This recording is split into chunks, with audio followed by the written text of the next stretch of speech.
Welcome to SveNFL. What's up, y'all? It's Jonathan Rollins. Give me Sora. We are two Americans living in Sweden, talking about police brutality and other stuff like that. Man, it's we in the studio today, man. It's true. Schif is looking spiff. I know. I'm a little, for those of you watching on YouTube, I'm a little more dressed up than usual. I just came from SVT, was asked to come in and discuss the American election on Utrikesbyrån. Oof. Try to say that 3 times really fast. Yeah, it was fascinating. I even met a Swedish Trump supporter. Yeah. Is that person able to vote? No. Okay, good. He is fully Swedish and cannot vote. Fuck that guy. That's what annoys You are trash. That's what annoys me, man. Those Swedish when people are here and it's almost like they want to see the cool thing. Right. They want to see it burn down type of thing. It's like, well, it's my people that are going to be affected, so fuck you. Yeah. I know somebody who can vote is going to and said at the time that they were going to vote for Trump, and it really bothered me because that person's going to vote from here for him because, you know, and then watch it all burn type of thing. So it's like, really, fuck That's you. a dick move. Yeah, man. Really annoying. Fuck that. Yeah. But, yeah, man, I'm glad you got to do that. You got to have some sensible arguments against somebody like that. And but the best thing about America is football. It's true. It's back. How was your chili? It was great. I bet. I love the way you do your chili, man. It was great. It was like the perfect day. We had the 2 kilometer loppis going on in Aspudden that day. So I got up and did that thing in the morning and then came home and started making chili. And you know, we got a little family group chat. Yeah. Nice. So, you know. We do too, man. My kids are now old enough to write in the group chat. Everybody was texting, and it was just great. You know what I Nice. mean? It's just I have more to say about that later, but it's Okay. it was fantastic. It's great when football's back, man. It really is. I had a little situation. I have to work on this, man. Apparently, my son's kind of a sensitive guy. Right? And he doesn't like the football viewing version of dad. Uh-huh. Apparently, I get aggressive and I use bad language. Uh-huh. Okay. All right. And he's like trying to watch with me, and he got uncomfortable. He left the room. I didn't know that he left because of that. So now I gotta. I really want him to enjoy the game, but I don't want to be the reason that he doesn't like football. Wow, that's tough. Really tough because I'm over here like, and That's apparently tough, I can't. Yeah, man. that's a rough That's one. really tough. I'm gonna have a conversation with him because he told my wife that he's just like, Dad, it just gets he's a different guy. Wow. I don't know what I would do in that situation. Like, I mean, I told him initially. I said, "Stop being a little bitch." And then, no, just kidding. I haven't talked to him about him at all, but I'd like to, and I'm gonna try to sit him down. Not this week because we play on Thursday night. It might be better to watch it Red Zone with him sure. because there's no Dolphins game. Sure. And then he can just have a fun experience learning the game. I'll do that this Sunday. I mean, my kids definitely obviously responded to Red Zone more so than watching a full game, but I don't have this, you know, Isak is like he's rough all and in. tumble He wants himself, to talk his shit. Saga wants to talk her You know shit. what I'll do? I'll put a green light on profanity for him. Okay. Like you can curse too. Yeah. Oh, do you not? They Do you guys have a thing where they're not allowed to I curse? tell him watch your mouth, yeah. Because I know if he gets around my family and he's out, if he says one motherfucker around my family, Right. they will lose their mind. I know your kids can curse. I've always been pretty open about it, but I agree with you. I have had the same, like usually when we fly home, as soon as the captain says, we're beginning our descent into Atlanta Hartsfield International Airport, I go, okay, guys, remember, get all the fucks and shits out right now because it's going to get weird if you start cursing down there. Yeah. He won't be able to. Yeah. I hear you. Yeah, I might do that to make it more, because I think he finds it fun. He's kind of fascinated with the profanity and stuff he can't say. So yeah, well, we'll see. But it was some good football, man. We haven't on our gambling episode, those of you that want to watch our gambling thing, it's patreon.com/SveNFL, and you can follow our gambling journey. We did okay with our first bets. It's rough. The first week is tough because you don't know what's coming out. Yep. But we made our bets on the games, and it was fun to see if they were going to go through. First game was the Chiefs playing the Ravens. We got a good one. It was great. It was the AFC Championship rematch. The Chiefs have this really fun new weapon in the form of a rocket ship named Xavier Worthy. God damn. It's not fair, man. I mean, it's crazy. I mean, and then, of course, it ends with the Ravens losing by a toe in the back of the end zone with zeros on the clock. That would have tied it, though. No, they were going to go for 2. Yeah, exactly. They would have gone for 2, so we don't know exactly how it would have landed. But, besides what happened in that particular situation, I mean, Isaiah likely had a monster day. Yeah. 9 for 111. That 49-yard touchdown run was juicy. Sexy. Putting that motherfucker on skates. Yeah. Hit him with the ookie dookie. I mean, this was fascinating. I mean, obviously, people are trying to pump a lot of narrative into this game, and the can't beat Mahomes. Ravens being the latest team that just can't get over the hump. It's week 1. Yeah. If this is what football is going to be like this year, I mean, I'm 100% here for it. Yeah. So. Yeah, we did flip them and pick them as well, and that was my first pick. Was that the no, you picked first. You picked the Chiefs. No. Oh, I'm sorry. No, you picked the Chiefs. My bad. You picked the Chiefs. I'm thinking of. I looked at the wrong year. That's how long we've been doing this. But as far as narrative is concerned, I would say from the Chiefs' perspective that I do agree with this idea that they just put the rest of the league on notice. I mean, they've already gone back-to-back Super Bowls. And last year was probably the least impressive version of the Chiefs we've seen yet.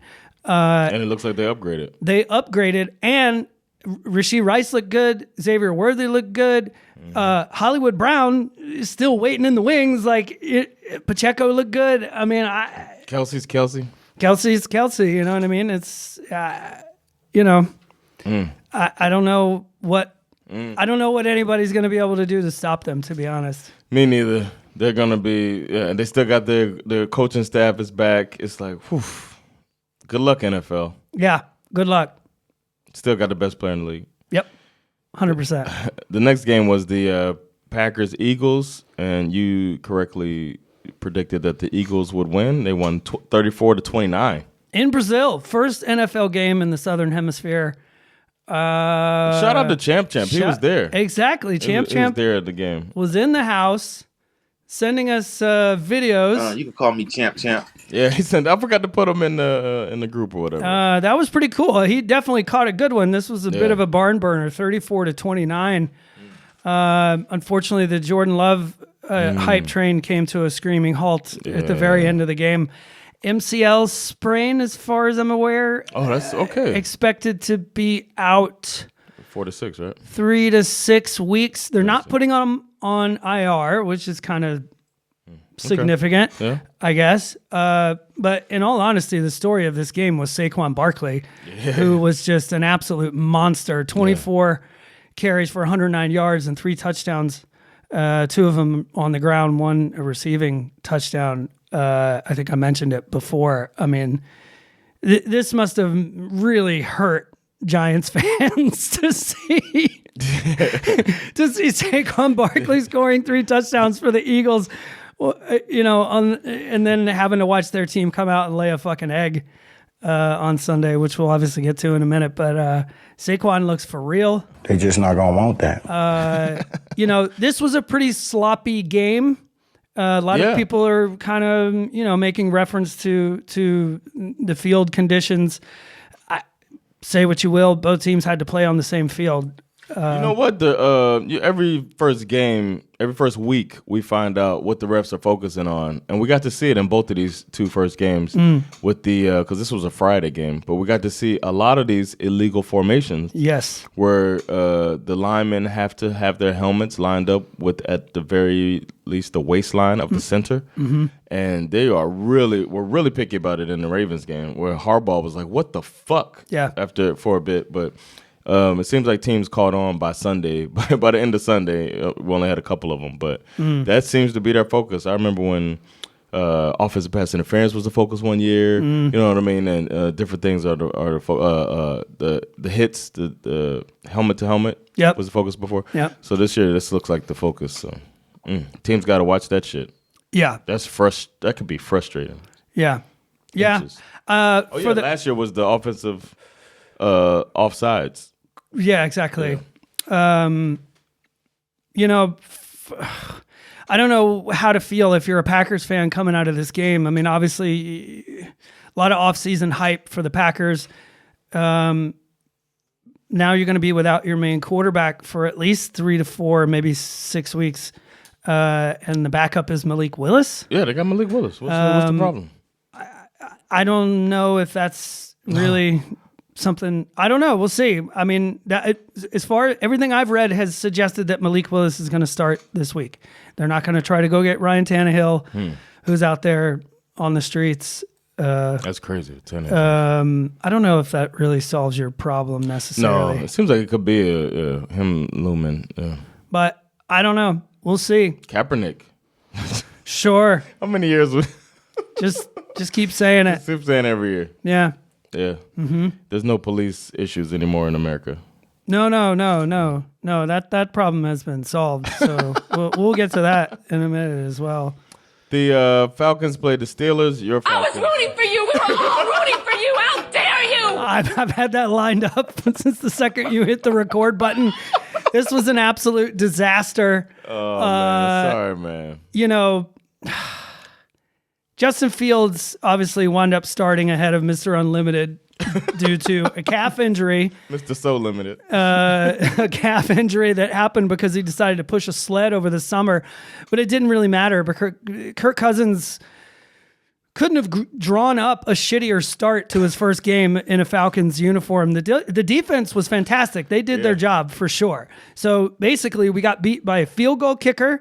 Yeah, 6 field goals. Which is where the Steelers got all their points. And TJ Watt, who was just a predator, penetrating the Falcons' offensive line, just fucking over and over and over and over and over and over and over. I know it's on here somewhere, but fuck it. It doesn't matter. Over and over and over and It was embarrassing and really, really frustrating. Cousins had 2 picks. Both of them were definitely his fault. Bijan only had 68 yards. Ray McLeod was our leading receiver. I'm pretty sure that's not what the game plan was. You're the real MVP. Bright note, Kyle Pitts caught a touchdown in week 1. So that's good.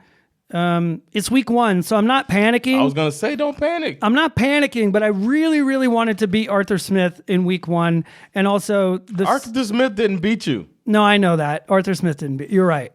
That defense is it's gonna be like last year, midseason. Everybody's like, "Holy shit, the Browns are on pace to be something special." Yeah, I think that's gonna be the Steelers this year. I said it before the season, and it looked like it. They're healthy. They're flying around. I think you're gonna feel better about it when more teams play the Steelers. Sure. My concern though is that you lose week 1 to a team that you probably should have beat, and your next 2 games are against the Eagles and the Chiefs, both of which are in prime time. Oof. Very easy to see the Falcons starting the season 0-3. Why do we bet them? I don't know. I drafted Drake London in my fantasy league. That did not turn out well for me. The next game you were picking, and you picked the Bills to beat the Cardinals. I know your pick was terrified over there, butthole locked up because the Cardinals came out to play. But eventually, Josh Allen did. Yeah, both ways. He did his ugly Josh Allen, and then we got sexy Josh Allen. You're absolutely correct. That's precisely what I was going to say, is that, you got to see both sides, the Jekyll and Hyde of Josh Allen. The Cardinals took an early, 17 to something lead. And I got to say, Kyler Murray looked pretty good. Although, he's he's always off script. Yeah, it reminds me why I've never been in on him, man. He was not able to utilize, the rookie wide receiver Marvin Harrison Jr. was virtually he had a bad drop early in the game, and then also he was wide open in the end zone towards the end, and Kyler just didn't see him. This was one of those games that just kind of flipped on its head. It had a little bit of everything. I believe this is the game where we saw our first dynamic kickoff return for a touchdown. Yes. DJ Dallas. So that was fun. Yeah. I actually thought in general, the so-called dynamic kick return. Seemed pretty kind of boring in preseason, but it was fun in week one. Wait till we talked about it off season. Wait till these teams start poking around and putting on their science labs jackets or whatever. We'll see. I'd be really concerned as a Bills fan that this is how you're going to have to win games. Yeah. I don't know if this is a really and I heard Josh Allen's post-game interview, and he suggested the same thing. He was like, I don't know. He was like, is this really the way we want to make our living? Not really. So I think I've got controlled fury, and I'm ready to go. I think he did what he had to do and put the team on his back, and they managed to win the game. But not this the best is recipe. If you do not want to do this for 18 weeks, I don't think personally. I want to give a shout out to our Eliminator Challenge.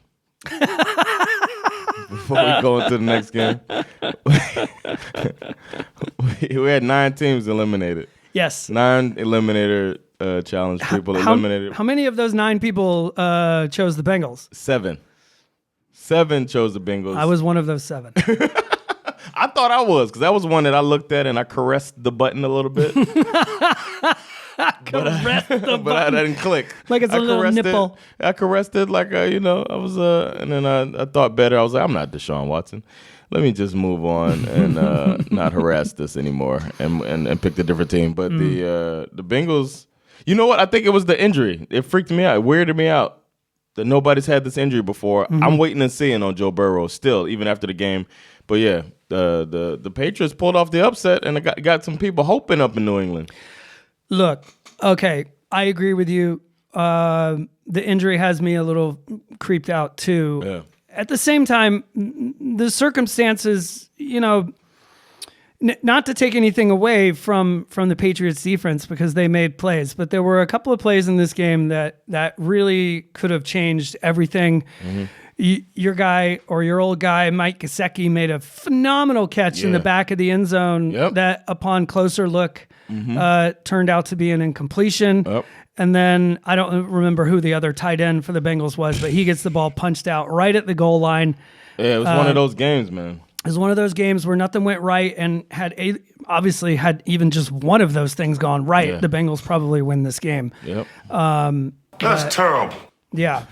But look, a lot is going around social media regarding Joe Burrow's record in the month of September. It's not good. It's always bad. Yeah, Zach Taylor, man, they always start 0-3, it feels like. Yeah, so, again, no need to panic. It's week 1.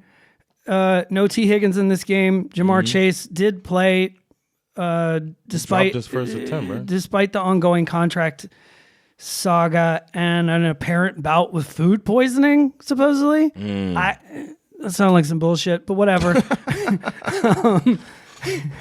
Oh shit, not good. He got some food poisoning.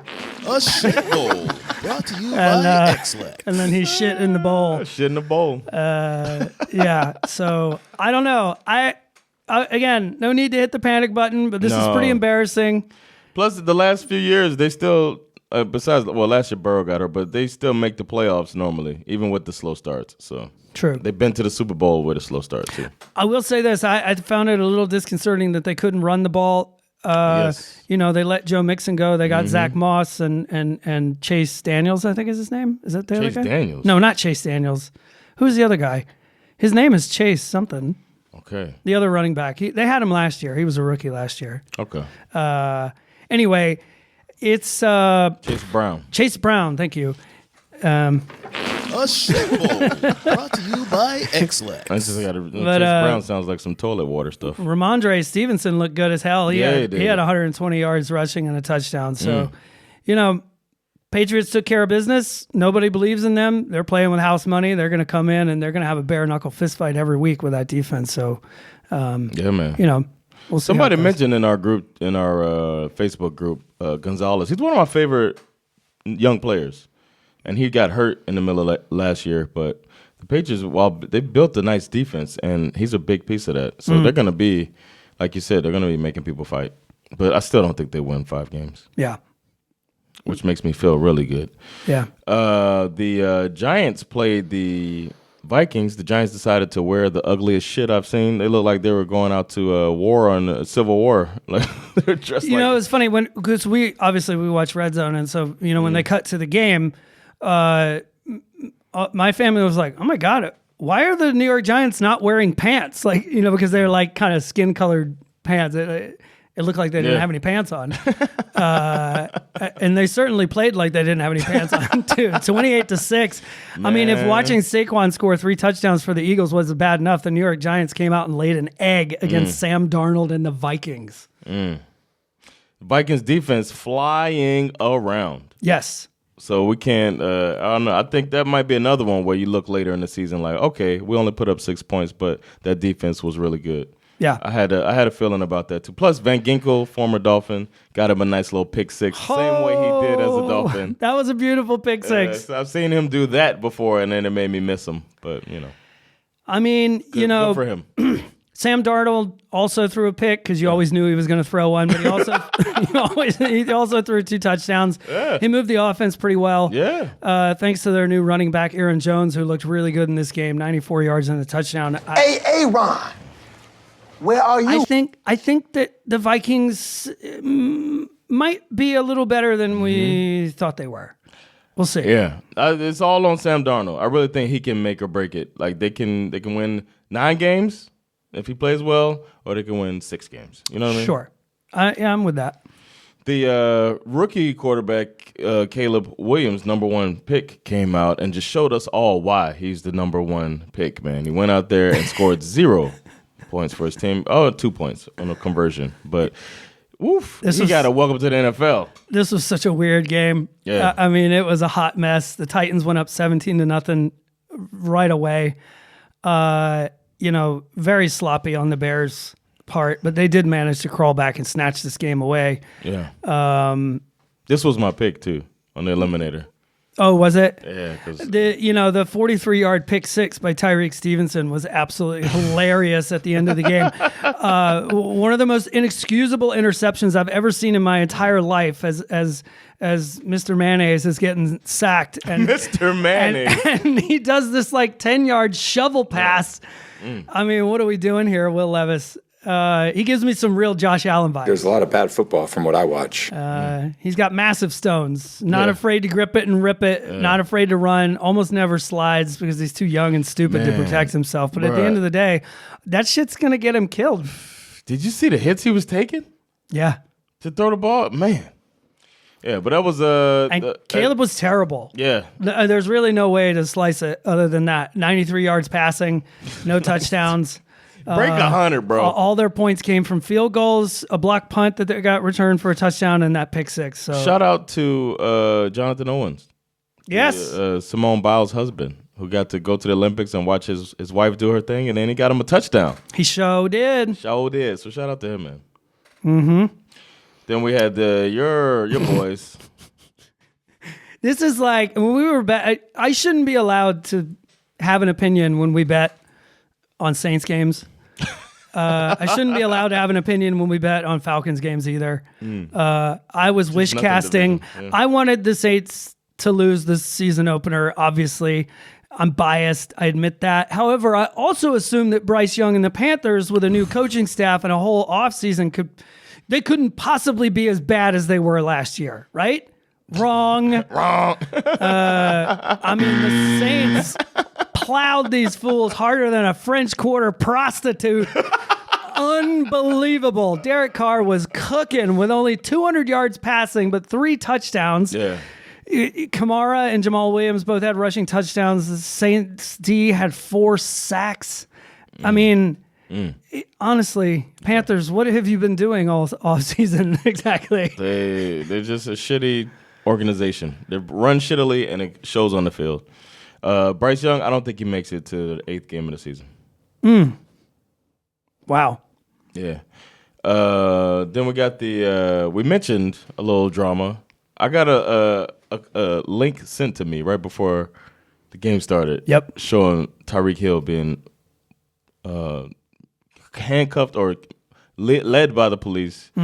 Somebody was driving by and filmed it, and I was like, "That's not." I thought somebody was joking, like that ain't Tyreek Hill, and it was fucking Tyreek Hill was really handcuffed, and I thought he wasn't gonna play Right. in this Dolphins Jaguars game. But then I sent you a link, and I was like, "Oh, that motherfucker must have he probably missed out on getting Lawrence. Tyreek on his fantasy team." And he's like, "I'm gonna arrest this the motherfucker." since the game, the footage has come out, and it's despicable, man. It's I'm terrible. so tired of this shit, man. And Miami Dolphins do play in Florida, so you have all of these, these cop hugger bootlickers that are writing about it, and it's like, how do we not see the same thing? How do we look at this video and not see that these police officers are going outside of their realm of responsibility with attacking people, like being so aggressive? It's so annoying, man. I've watched the tape. It feels excessive. Yeah. They also attitude immediately. They also detained Jonnu Smith, who, for context, is most of the people that I've listened to or read about him. I mean, this guy's like he's a veteran of the league. He's a Walter Payton Man of the Year. Calais Campbell too is one of those. That's what I meant. Calais Campbell. That's not what I meant. Okay. I said Jonnu Smith, but I meant to say Calais Campbell. Yeah. He by all accounts just a good dude who was trying to step in and de-escalate the situation, and the cops are just like, "Fuck you, handcuffs." Yeah. And then they're always having to take the high road. We were just talking about politics a little bit before we came on the air, but it's like the athletes always have to try to take the high road, and even Tyreek Hill afterwards is saying, there's bad apples, but we want to work with the police, blah blah blah. Even though the police came out initially and said some bullshit. Yeah. It's really. Did you see the interview with his agent Drew Rosenhaus? No, I didn't. That shit was hilarious because I was on the watching. field, right? Yeah, I was watching NFL Network as this story broke. Yeah. And a few minutes after they broke the story, they interviewed Drew Rosenhaus on the field.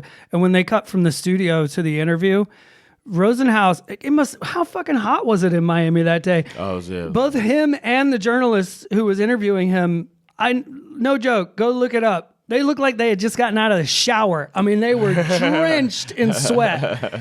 It was fascinating. But I agree. This was fucking ridiculous. Yeah.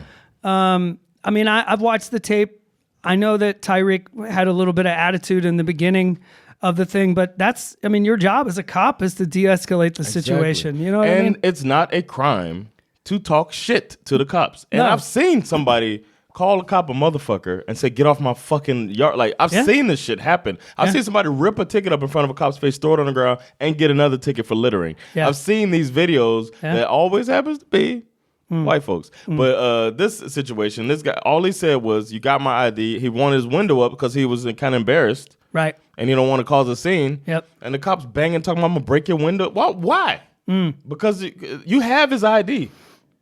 Yeah, it's ridiculous, and a cop has been put on leave, administrative leave, until they investigate. I think it's going to be interesting to see how long it takes for this story to pop up in the world of politics. People are going to start having takes on this.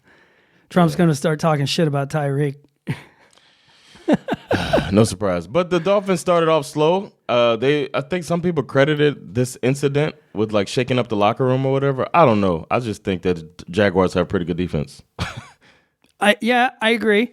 Also, I think the Jaguars were one of the few teams in the NFL who actually played quite a few of their starters during preseason. Yeah. So Good point. I think that the Dolphins probably were a little rusty in the first half and then kind of, blew the fuck up in the second half. Yeah. Most of which, Tyreek's 80-yard touchdown with the celebration. I mean, come on. I mean, how much you gotta love this guy. He does the celebration where Waddle pretends like he's arresting Tyreek. That's fantastic. I mean, it's like elite all-time celebration. Yeah.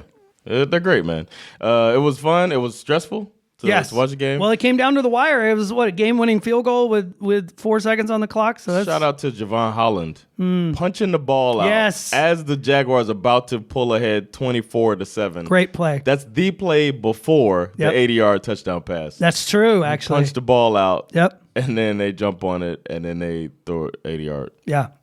So. I was happy for you. because I couldn't be happy for myself. So Thanks, man. Appreciate it.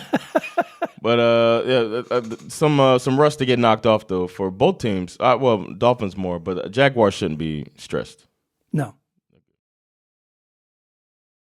Next game is the Colts and the Texans were in a dogfight. We didn't expect this, right? Man, this was, this dogfight is a good way to put it. I mean, this was one hell of a divisional matchup. They had a little bit of everything, but in the end, it was the offseason additions for the Texans carrying the load. Stephon Diggs with 2 touchdown catches, Joe Mixon running the motherfucking rock through a motherfucker's face, 30 carries, 159 yards and a touchdown.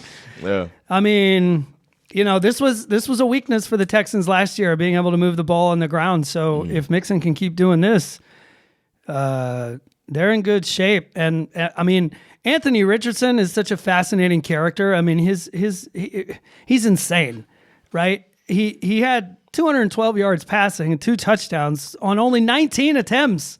Yeah. The guy is not afraid to uncork it, right? Problem is that, when he lands it, like that long pass, was it like 60-yard pass to Alec Pierce, I think it was.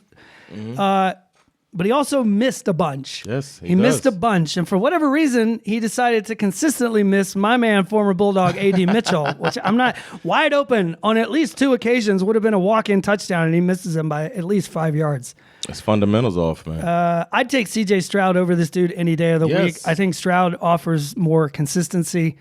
The Colts defense made it look difficult for Stroud, but he was steady, unfazed. Colts got a good defense. Yep, absolutely. But Stroud, he moves so smooth. He never looks shaken or rattled or anything. I really like him, man. Yeah, 100%. I think he's great. I think this was interesting for the Colts, too. I think the Colts are going to be one of these weird boom or bust teams. Whether Richardson is going to be able to survive the whole season, we'll see. I mean, he also has Josh Allen vibes that he had a touchdown run that, I mean, if you like old school football, great. But he looked like he could have broken his fucking neck in the middle of that too. So it's like, it's kind of crazy. Yeah. Well, see, he's a big dude though. So is Josh Allen. It took Josh Allen 3 years to really, make himself one of the top quarterbacks. So maybe Richardson's got something. And even then, some people still think he's fool's gold. So I don't know. We'll see. And that is me. The Chargers. The Chargers played the Raiders, another division rivalry. And Chargers pulled it out. No surprise for me. That was a kind of boring game, though. It was boring. It was a little messy. J.K. Dobbins had a hell of a day, but he did look like when he had two chunk plays where he looked like he was running with a piano on his back. You know what I mean? He's kind of slow. Yeah. He still had 135 yards and a touchdown. Good day for him. Nice. My man, former Bulldog Lad McConkey, putting a motherfucker on skates as he's dancing into the end zone. He looked really good. Minshew to Devontae Adams looked good in the beginning, but then it kind of trailed off. Minshew gonna Minshew, man. And the Chargers D, I mean, they got to Minshew a couple of times. Yeah, they did. There was one drive where they got to him like back-to-back sacks. So it was, and he also had that bizarre moment where it looked like he was going to try to throw a screen pass and it just kind of flew out of his hand and went backwards. And oh yeah, that was crazy. Khalil Mack he was managed to get that fumble. But I think, I don't know. I don't know what to say about the Raiders or the Chargers. But they are who we thought they were. Yeah. A lot of people are dunking on what's his name, the coach for the Raiders. Pierce? Yeah, there was a play late in the game where that was like a 4th and 1, and he decided to punt. They were in the Chargers. Chargers 40 or something like that. Yeah, and he decided to punt. You're an interim head coach. The rope is going to be short. He's not an interim head coach. No, but I mean, that's how he got the job. Yeah. He got the job as an interim. Usually that means the rope is pretty short. The leash is pretty short, rather. Nobody would question it if he did it. No, in fact, it's the opposite. Everyone's wondering what the fuck he was thinking. Especially even right on the now. broadcast, they were like, surely this is a fake punt. They said on the broadcast, surely this is a fake punt. Yeah. That's not a good look.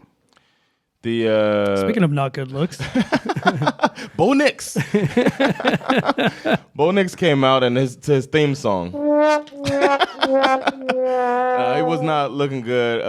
I think the Seahawks defense is they're okay. I don't know. They're pretty good. They made him look bad. I don't know, man. I don't know. I cannot for the life of me understand I know you're not a fan of Bo Nix. I really don't understand what Sean Payton was doing with the play calls in this game. You've got a rookie quarterback uncorking the ball 42 times like he's playing a fucking video game. And he's only got 138 yards, no touchdown, and 2 picks to show for it. But Peyton just keeps calling up pass plays. And a lot of these pass plays were on first down. It's 1st and 10. He's saying, setting up the run. Throw the fucking ball.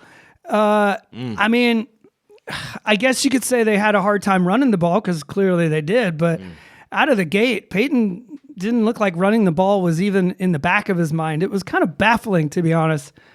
But, you know, I don't know what to tell you. Seahawks look sloppy, too. It was a weird sequence where they did, where they got 2 safeties in this game. Yeah, oh yeah. The score line as you followed this game was just so absurd, where it was like 5 to something or whatever. Because every time you throw a safety in there, it's like, what the fuck is that score? They get another one, it levels it off. Yeah, exactly. Geno went nuts with his longest run in his career or whatever that was. He did, and Geno kind of put the game on his back too. He started to play better in the back half of the game. Yeah. Because clearly they wrote him off, and he just didn't want to write back. So They wrote me off. I ain't right back, though. But he did what he had to do to win the game, and obviously the Broncos kind of helped them out, with just refusing to run the ball. I kind of feel like the Broncos are going to figure it out. They kind of did last year. Sometimes the defense, their defense looks good in spurts. Yeah, I assume. Yeah, the defense was pretty good. I assume they're going to work this out. Yeah. I think that of all the rookie quarterbacks, Bo Nix was the one getting the most hype in the preseason because he looked good. But it's like, bro, preseason football ain't regular season football. There's a big fucking difference. And this performance. This is exactly what I was talking about with Bo Nix. Yeah. So I'm feeling pretty good about my take on. Shout out to Kenneth Walker. Love that dude. Yeah, he's one of my favorites. K9. They need to call him that. Why nobody else call him K9? I love this dude. Love that nigga. I really do. Then we had the Cowboys. Freshly signed Dak Prescott came out trying to show out against. It was Dak versus Deshaun, 2 really big contracts. Let's see who's worth it and what happened. Yeah, Dak signs a 4-year, $240 million contract, fully guaranteed. Yeah. About 6 hours before kickoff, goes out onto the field and just eviscerates the Cleveland Browns. Vaunted defense. To be honest, he didn't really play that great. He only threw for 179 yards and a touchdown. Yeah. Brandon Aubrey kicked a bucket load of field goals. Zeke had a rushing touchdown, and then Kevontae Turpin had a punt return for a touchdown. But meanwhile, you got Deshaun Watson. Oh, that's money right there, right? Straight up ass, a 2-pack of ass. I can't find is what this motherfucker was. 24 for 45, 169 yards, a touchdown, 2 picks. Yeah. I'm here to double down. That shit is a 2-pack of ass. For sure. Dallas refused to let them run the ball. Yeah. So it was basically all on Watson's shoulders. And thanks to that. What you doing out here with all this ass? All that ass. All that ass.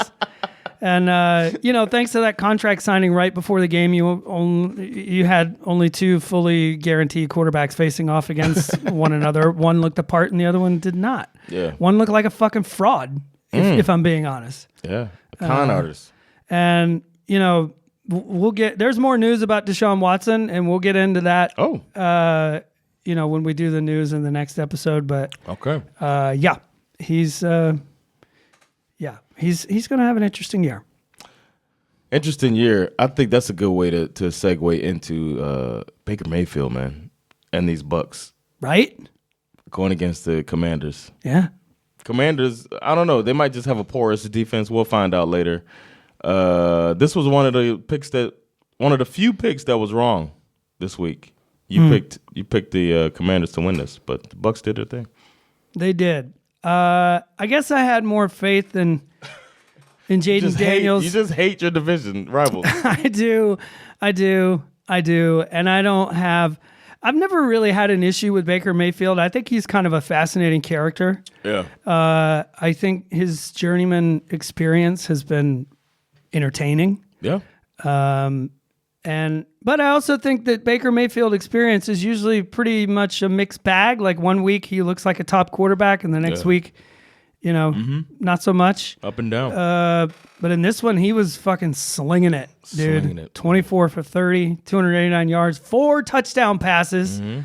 Must have been the best quarterback of week 1, I would assume, statistically speaking. Not as many yards as Tua, but he was good.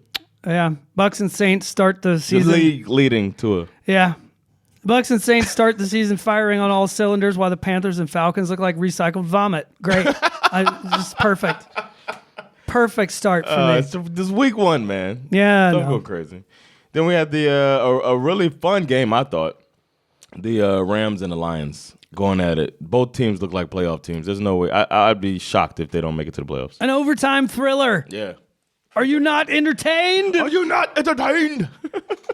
I mean, this was a hot, sexy game. Yes. Stafford to Kupp to tie it up late. Monster game from Cooper Kupp. Lions. Yeah, some of my fans. Then the Lions tie it up with the field goal. Or Stafford and Kupp took the lead, and then the Lions tied up with a field goal. Coin toss. Yeah. And That's what you gotta do. overtime. The Lions. And a Dan Campbell overtime. Dan Campbell overtime. They just fucking rammed it down a motherfucker's throat. David Yes. Montgomery and company. Yes. Big time win at Ford Field. Very, very fun to Run watch. through a motherfucker face. That's exactly what he did. Yeah. And this has to be the most fun non-division, like not in the same division, right? Yeah, like the most fun outside of your division rivalry in the Yeah. NFL right now, in my opinion. I gotta agree with that. You know what I mean? Because you always you'll have like Cowboys 49ers type of thing. There's always that little bit of blood. Yeah. But or I just think- Cowboys Packers is sometimes good. But I agree, but I just think this is nice right now. well, the thing that makes it so great is that you have this like quarterback swap narrative. Yeah, You know what I mean? Hell It's yeah. like there's really nothing that doesn't happen very often. Even though they lost, Matt Stafford. God damn.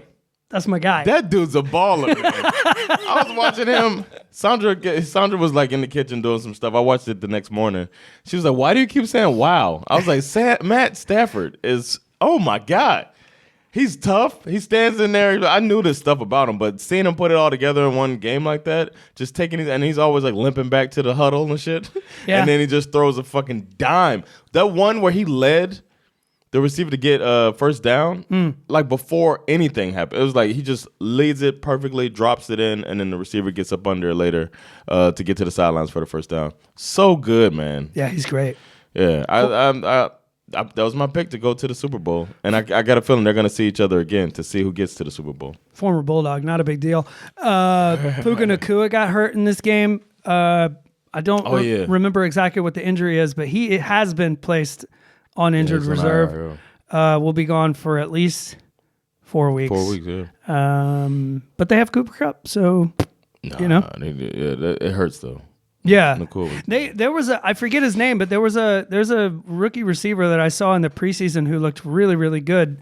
Really kind of gave me some Puka Nacua vibes, actually. So I wouldn't be surprised if they try to test him out to see if he can step up and McVay, man. Yeah. What a coach, man. He knows how to find reset the roster without a fucking shitty year. Yeah. He did it one way. He got a Super Bowl one way. We'll see if he gets it another way. Yep. With the draft. Yep. Final game was the. Did you see it? 49ers Jets. No, I have yet to see it. Oof. Okay, I watched it. You watched it? I watched every minute of it. Were there some Really Shanahanigans? Shannon, I was like, maybe we fucked up picking the Rams. Is what I thought. Maybe. Because our boy Christian McCaffrey didn't play. But there's a new breed that we'll talk about when we get to superlatives. Right. That's their running back. They looked good. They started off slow though. And the Jets defense is the Jets defense. But eventually they just started punching the fucking Jets in the mouth with their running game. Right. The guy there was one stat that was like 183 rushing yards to the Jets, like 35 or something like that. Who would you expect before the game has 100 and something yards without McCaffrey in the game? Right. It was crazy. Also, with that Jets defense, you expect more out of them. Yes, exactly. For sure. Sauce Gardner, we got to look into that later. There was a point when he came out of the game, and they thought he was hurt, and they said, no, he's not hurt, but he's not in for a different reason. Oh. I don't know. Oh. I don't know. Oh, wow. Rodgers threw some dimes. Interesting. Yeah, Rodgers did throw a few dimes. He looked okay. He still threw a pick.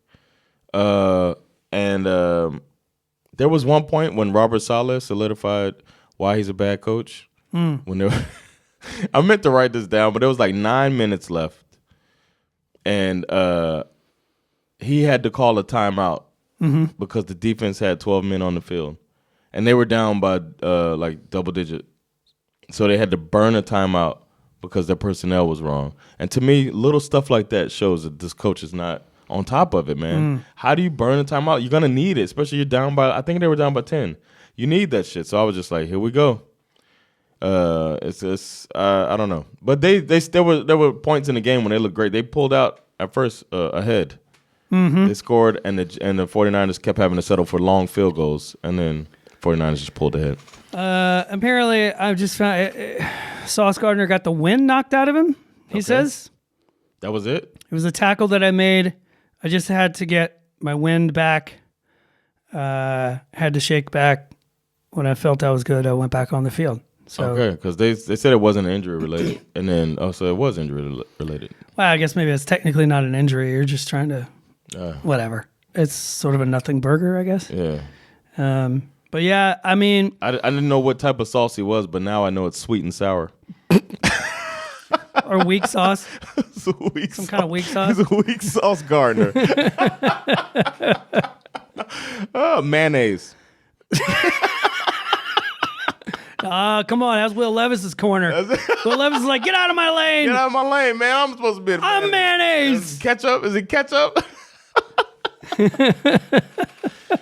Oh, man. All right. Let's do our superlatives, man. After these reactions, we got our MVPs. You want? I can go first if you want. Sure. I got to line it up. Oh, there it is. I got to line it up. My real MVP is Baker Mayfield. As we talked about, the guy doesn't quite look like that sexy prototypical quarterback, being a little bit shorter, a little bit stockier. He's not exactly Justin Herbert in the profile, but he had the nerve to be on every goddamn commercial as they tried to force feed him to us at the beginning of his career. He ended up in Cleveland, where rookie quarterback careers go to die. He had an underrated career there, even though almost beat the Chiefs in the playoffs.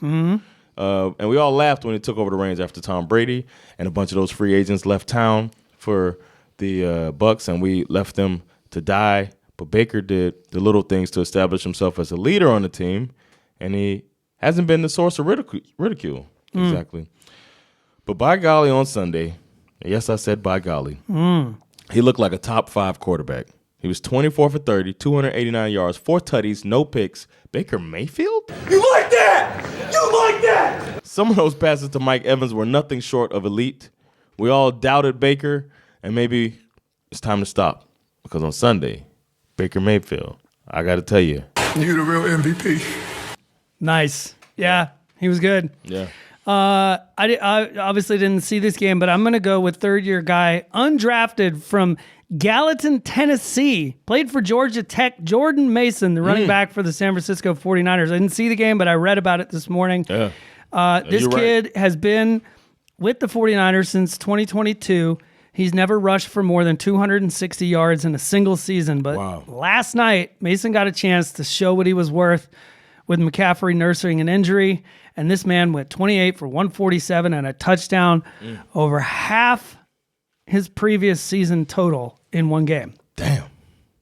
Nice. Could I sit here and bury Kyle Shanahan for sticking this kid down somewhere below the earth in the depth chart? Sure. But I'm not going to do that. He's paying McCaffrey. Because this isn't about Kyle Shanahan. This is about Jordan Mason and his first big breakout performance. I got a soft spot for stories like this, sitting behind the biggest running back in the game. Don't nobody want to know your name. Yeah.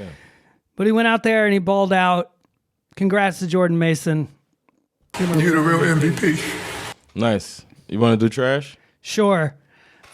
Easily, I could go with the Falcons because I'm so disgusted and ashamed. But ultimately, Ultimately, I decided to go with the Carolina Panthers. They lose 47-10. I'm totally embarrassed and totally ashamed. 100%. Panthers lose 47-10 to the Saints on a day where Sam Darnold and Baker Mayfield threw for 6 combined touchdowns, both of which were on the Panthers roster not that long ago. Okay?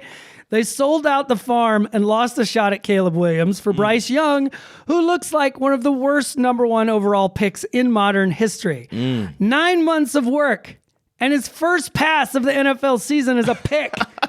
9 months, and I'm pretty sure his second pass was also a fucking pick. In the third quarter, first pass was a pick. The new coach, Dave Canales, who has heroically overcome his porn addiction, doesn't appear to be the QB whisperer that we thought he was. He gets all the credit for turning around Geno and Baker, but maybe the real story is that they're just kind of good at football, right?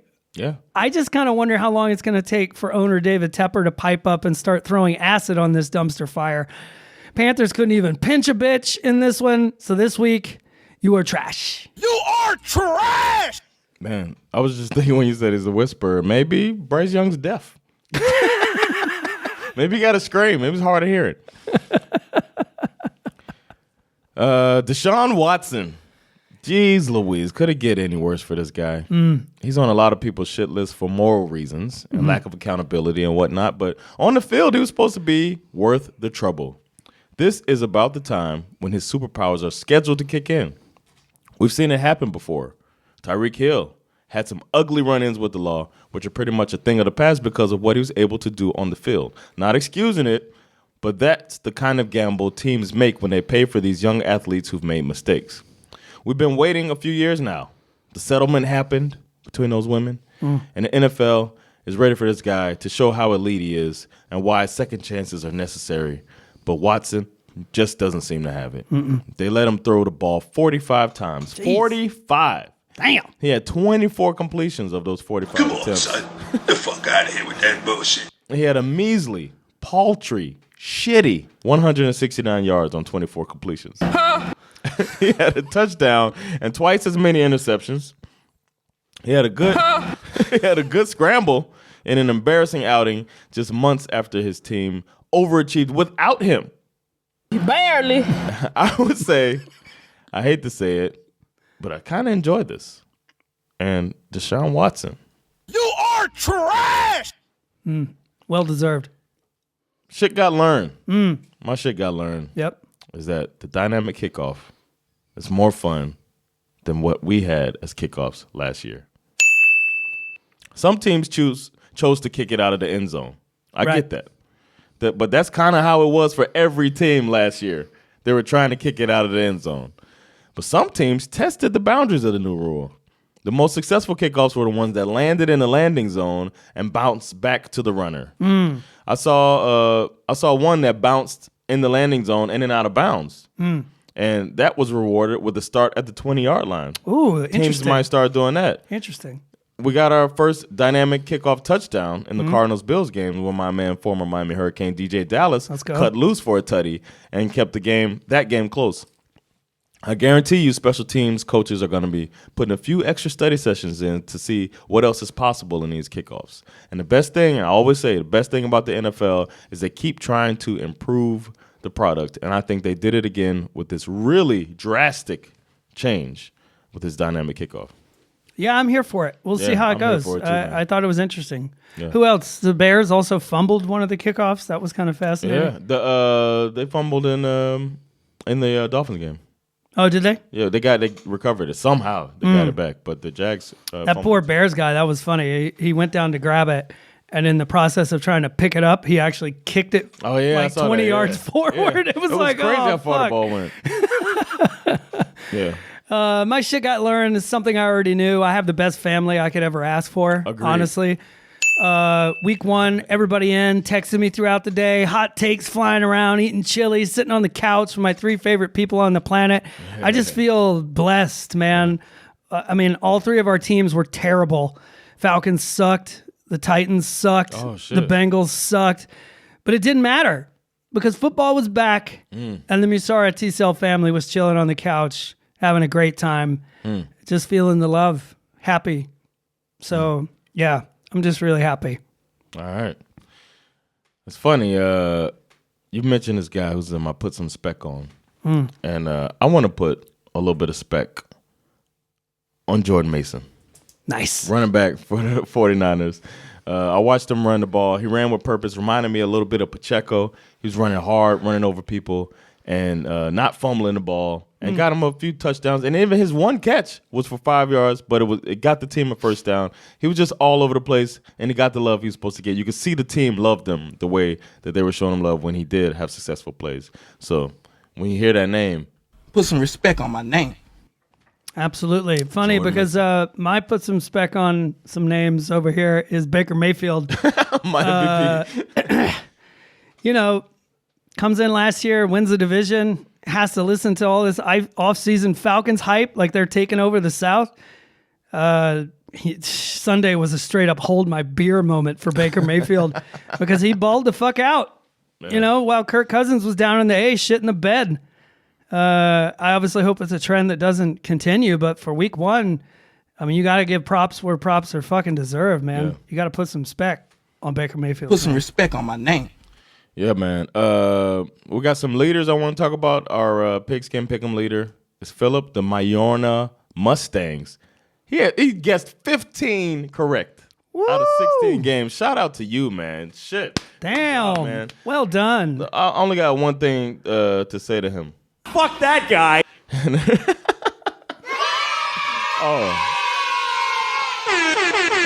thought I was more fuck that guy. No, you're not fuck that guy. And then, as I mentioned earlier, 9 players eliminated. There's 13 players still alive in the Eliminator Challenge. So don't go against the Patriots, man. Be careful, y'all. Can I start a burner account and rejoin? Yes, of course. Do whatever you want, man. It's your podcast. That's true, actually. Who's your scariest AFC team? It's got to be the Chiefs. Yeah, me too, man. It's got to be the Chiefs. Jeez, they seem like they haven't even unlocked everything yet. No. NFC team? To me, this one's a little harder. Yeah, that's what she said. Saints had the biggest win, but it's against the Panthers, so everybody calm the fuck down. Yes, calm down. I'm going to say the Lions. I think the Lions feel like they remind me of the Chiefs in some ways. Not what? They remind me of the Chiefs in the sense that it feels like they can win different kinds of games. Okay. You know what I mean? Mm-hmm. They don't remind me stylistically necessarily. Okay. They just remind me in the sense that it's like the Lions have very quickly become one of those teams that you kind of feel like they'll figure out a way to win this game. Yeah. You know what I mean? When I watched the Rams Lions game, even though the Rams look great, I just never doubted the fact that the Lions were going to figure out a way to win it. Good point, man. And they beat a good prime and good team. That makes me doubt mine, but I'm gonna go with it anyway. I think the scariest NFC team, believe it or not, I'm going to Cowboys. Okay. They took their foot off the gas at the end of that game. They were just like, we'll save this. It felt like they just beat the brakes off the Browns and then put it in neutral and finished the game out. On both sides of the ball, they look good. So I'm going to Cowboys. And they got the best kicker in the league. They do. So I still question what the Cowboys are doing on offense. I think it's great that they won, but I need to see. I mean, they were the top scoring offense last year. I need to see that again. You might. Before I consider them scary.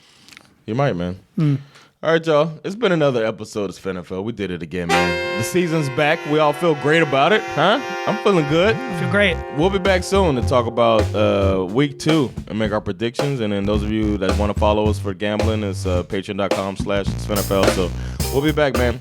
It's been John DeRollins. Schif Mizara. With SveNFL. Peace. Later, y'all.